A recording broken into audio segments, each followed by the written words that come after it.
So what we're going to try to do today is we're going to try to find the best barbecue sauce for each of the 4 comp meats. Okay. What I've done is I've curated the sauces for you. This sauce here, I'm going to want you guys to try, and together with a dozen other contenders. We've got 4 sets of meats in here, together with the chicken. I'm not sure how we're going to do it. You're going to cut slivers, or you're going to eat a whole rib. It's up to you. Yeah. But if you're going to eat 14 ribs, that might be a long day.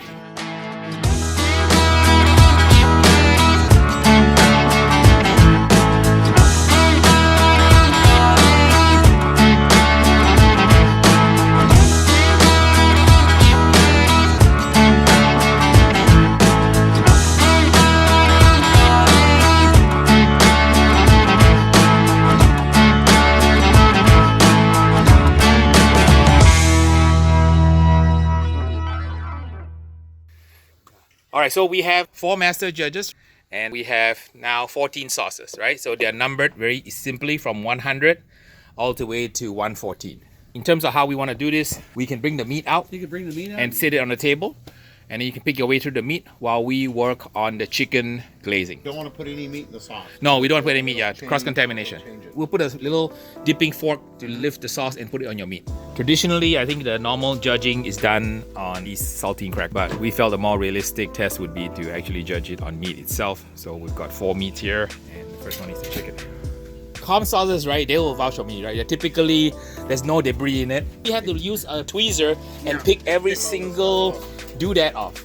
And that's a royal pain. Why don't you just take a sieve and sieve? Yes, but of course, you know, hindsight is 2020. When you're at a contest, I'll be coming up to Dale. Hey Dale, you got a sieve I can borrow? Right. So we're judging appearance. We're doing the appearance on the sauce for the chicken on chicken drumsticks. That way it's more realistic versus trying to judge it right on the plate itself.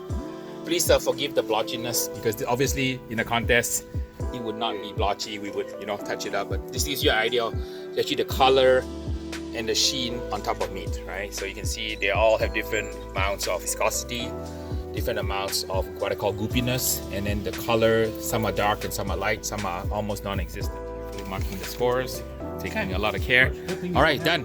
You want these, Yeah. right? Okay. You're our table captain. I have to assign this to you, and you can grab all the slips here. Debbie's assigning the slips. These are the ribs.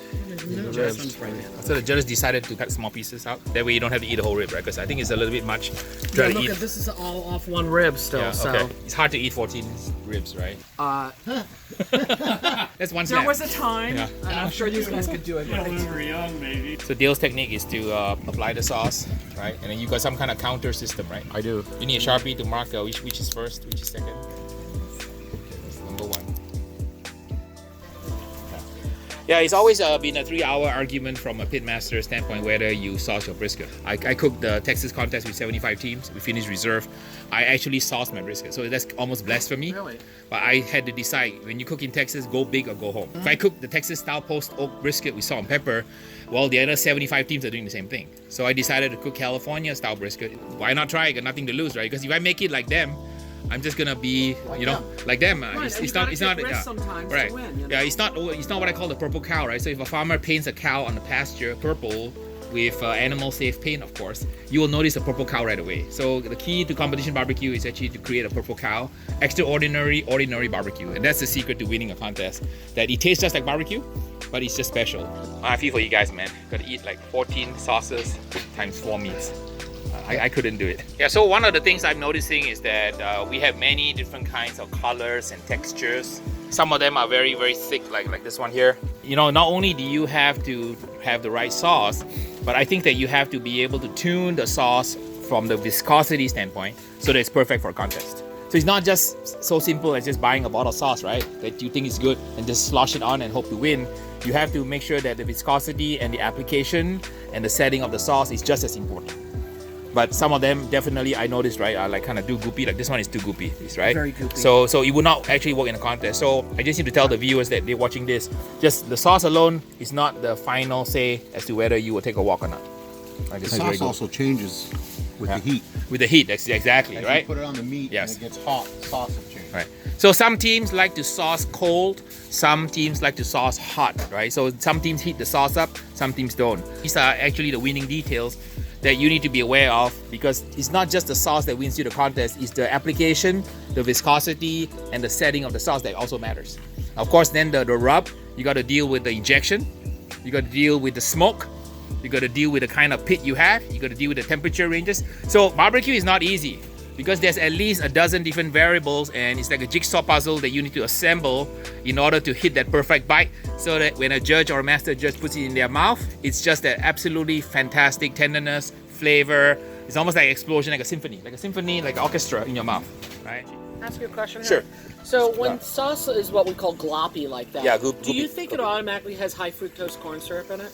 So if you're a sauce manufacturer, you put things like xanthan gum or Yeah, another one called xanthan clear gum. jet or something that basically thickens up the sauce. Right. The food technologies works with the sauce maker to blend the sauce to the right viscosity. So sometimes it's a matter of choice. It's nothing to do with the amount of the kind of sugar. It's more the thickener. Okay. How much thickener you put in. So when you have a different meat on the same sauce, you notice that it tastes different, right? So which are the sauces that you felt that was the biggest difference? The fruity ones didn't go well with the beef. 109. 109 was fruity. Okay, this is the very light colored fruit. Yeah. It's almost like apricot jam, right? Yeah. Okay, Right. all right. Didn't go well with beef. Well, So general guideline, fruities don't go with beef, right? So the fruity sweet ones typically go with pork, right? And then what are your thoughts on chicken? I like the thinner ones on the chicken. Thinner ones, okay. And then which ones you guys thought was good for brisket that's not too sweet in the list here? I like the 114. 114 is this one here, right? Uh-huh, So this and is good. 107. 114, 112. 112, 107. Okay, so the general trend is the dark thick ones do well on brisket. They're not so sweet, right? And then the thinner ones go well on chicken, and then the sweet ones kind of go well on pork, right? So that's a general overall trend. So I think the conclusion that we're reaching is that there is no perfect sauce for every meat. True or false? Definitely. Definitely, right? And then the guideline is that it's not a bad idea for each of the competitor teams to pick a sauce for the meat. So for teams that have been cooking using one sauce, this little experiment validates the hypothesis that using one sauce for 4 meats is not a good idea. 100. Okay, Tennessee was 102. 102, 103 Yeah. is Kosmos. Cosmos, Costco, Q. Okay, 104 is Head Country. Big Country. 105, Killer Hogs. Killer Hogs. Okay, Eat 106. IPO. What's the number? 107. 107 is yours. Oh wow, my sauce is here. Okay, cool. I wonder why. 108, Sucklebusters. Sucklebuster. 109. Texas Rib Candy Apple Habanero. Oh wow, that's a mouthful, right? Really? Say that fast 10 times. Like, Yeah. Texas Rib Candy is a really very popular sauce. Sweet chili sauce. Somewhere. Okay. 110 Swamp Boys. Swamp Boy. Okay, this is another top sauce also. Okay. 111. Duce Raymond. Okay, this is one I like. I've been using in contests with great success. Okay. Blues Hog Blues Champ. Hog. 112. 113 is Craig Comp. Craig Comp. This is very popular in Texas. Just very popular Texas sauce. And then this one, Eat. 114 Eat. Eat, This is and from that's Pellet very and B, right? You guys like this on brisket, right? I haven't ventured out yet. Here we talk about sauces. Okay. Can't be afraid to mix them either. Oh, You yeah. take that Tennessee Red and you mix it with the original. Mhm. It comes out really, really, really good. Yeah, excellent. Excellent. So that's a good combination. So how much of the Blues original versus the Tennessee? Like 2 to 1? 50-50, so half and half. Okay. Okay, so there you have it, right? Dale and Tammy from When Pigs Fly. They are the top championship team from San Diego. And he's recommending his secret tip. Combine Blues Hog 50% and then the Blues Hog Tennessee Red 50%.